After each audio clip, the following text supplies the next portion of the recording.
اسی بات کی تقلید کی ہے جو پہلے کہی جا چکی ہے۔ میں نے تم سے پوچھا کہ اس کے بڑوں میں کوئی بادشاہ بھی گزرا ہے تو تم نے کہا کہ نہیں۔ تو میں نے دل میں کہا کہ ان کے بزرگوں میں سے کوئی بادشاہ ہوا ہوگا تو کہہ دوں گا کہ وہ شخص اس بہانے اپنے آباء و اجداد کی بادشاہت اور ان کا ملک دوبارہ حاصل کرنا چاہتا ہے۔ اور میں نے تم سے پوچھا کہ اس بات کے کہنے یعنی پیغمبری کا دعویٰ کرنے سے پہلے تم نے کبھی اس کو دروغ گوئی کا الزام لگایا ہے؟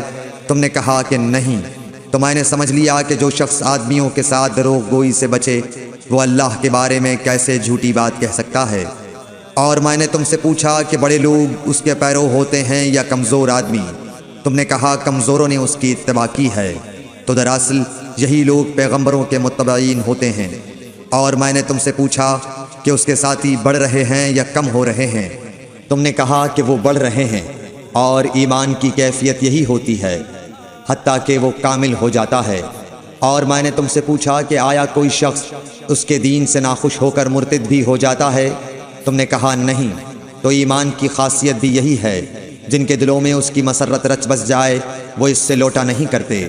اور میں نے تم سے پوچھا کہ آیا وہ کبھی عہد شکنی کرتے ہیں؟ تم نے کہا نہیں۔ پیغمبروں کا یہی حال ہوتا ہے، وہ عہد کی خلاف ورزی نہیں کرتے۔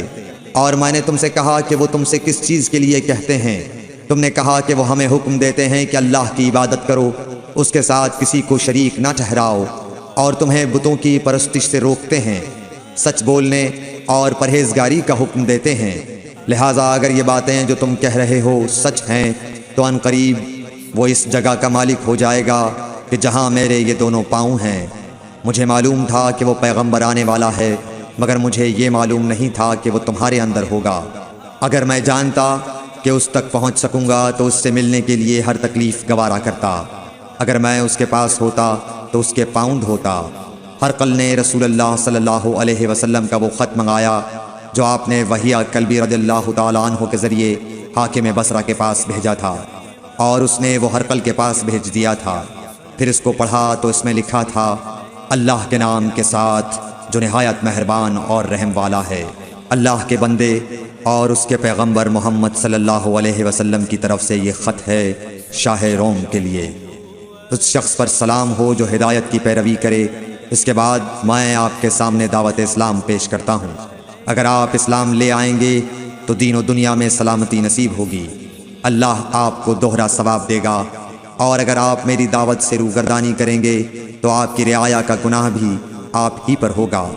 اور اے اہل کتاب، ایک ایسی بات پر آ جاؤ جو ہمارے اور تمہارے درمیان یکساں ہے، وہ یہ کہ ہم اللہ کے سوا کسی کی عبادت نہ کریں اور کسی کو اس کا شریک نہ ٹھہرائیں، اور نہ ہم میں سے کوئی کسی کو خدا کے سوا اپنا رب بنائے۔ پھر اگر وہ اہل کتاب اس کتاب سے منہ پھیر لیں تو مسلمانوں، تم ان سے کہہ دو کہ تم مانو یا نہ مانو، ہم ایک خدا کے اطاعت گزار ہیں۔ ابو سفیان کہتے ہیں، جب ہرقل نے جو کچھ کہنا تھا کہہ دیا اور خط پڑھ کر فارغ ہوا تو اس کے ارد گرد بہت شور و غوغا ہوا، بہت سی آوازیں اٹھیں اور ہمیں باہر نکال دیا گیا۔